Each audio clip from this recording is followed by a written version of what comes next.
ध्यान देने योग्य बात है। शरणागत होकर भजन कर रहे हो, अध्यात्म पर दृष्टि रखें तो चिंता मत करो, आपकी पूर्व कर्म राशि ये भगवान आचार्य नष्ट कर देंगे, कटी कर्म बंधन से। पर यदि आप नवीन कर्म फिर वैसे ही कर रहे हैं तो विश्वास मत रखना कि पीछे का और आगे का दोनों जोड़ करके भोगना पड़ेगा। पीछे की कर्म राशि तब नष्ट होती है जब अवलो नशानी अब ना नशे हो। आज तक किया पर आज के बाद चाहे प्राण निकल जाए, आज के बाद नहीं, निहाल हो गए, आज ही निहाल हो गए, आज ही निहाल हो गए। हम तो हम सर्व पापेभ्यो मोक्षयिष्यामि, मेरे सरकार बोल रहे हैं, प्रभु बोल रहे हैं।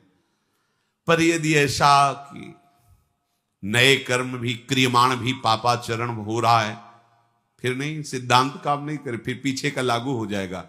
फिर आप कहोगे कि अध्यात्म में उन्नति नहीं हो रही, कोई लाभ नहीं मिल रहा, कोई सुख नहीं मिल रहा, क्योंकि आप गलती कर रहे हो। चलनी में गैया दुहे और दोष दयु को दे। देखो, आपके पीछे के कर्म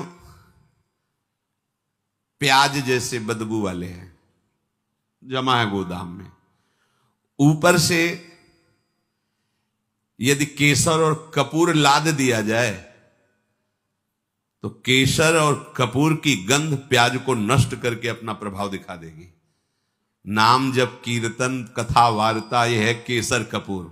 लाद दो अपने पूर्व पाप के ऊपर, भगवान नाम का वजन सब दब जाएगी, उसकी दुष्प्रवृत्तियां नष्ट हो जाएंगी।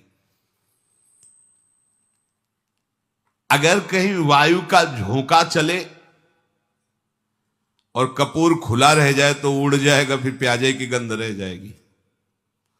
माया का झोंका चला और आप अपने यश कीर्ति में, अपनी बड़ाई सम्मान प्रतिष्ठा में, भजन में कमी मान सम्मान प्रतिष्ठा में बह गए तो उड़ गया कपूर।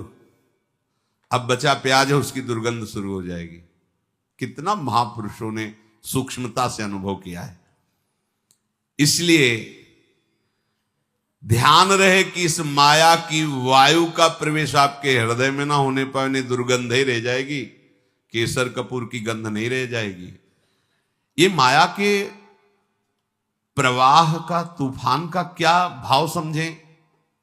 सबसे ज्यादा अहंकार, इसी में सारे दोष आते हैं। मैं तपस्वी हूं, मैं साधक हूं, मैं ज्ञानी हूं, मैं ध्यानी हूं, मैं बड़ा भगत हूं। इस तरह की अगर अध्यात्म मार्ग में कहीं भी कोई भी वृत्ति है तो वो आपकी दुर्वासना जो दबी हुई है उसको उठा लेगी।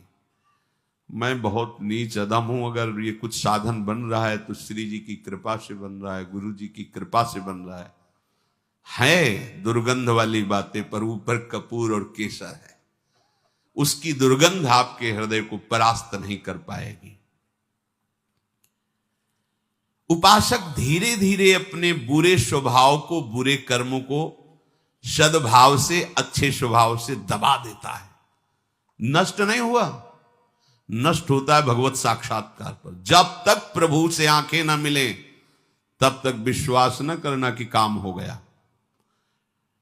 यही डर हरिवंश हित जिनो भ्रमय गुण सलिल पर, जिहि नामन मंगल लोक त्यों शिव हरिपद भज न विलंब करे। आगे चल करके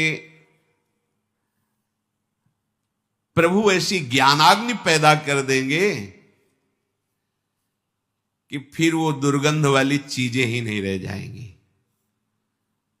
इसलिए जितना जीवन है,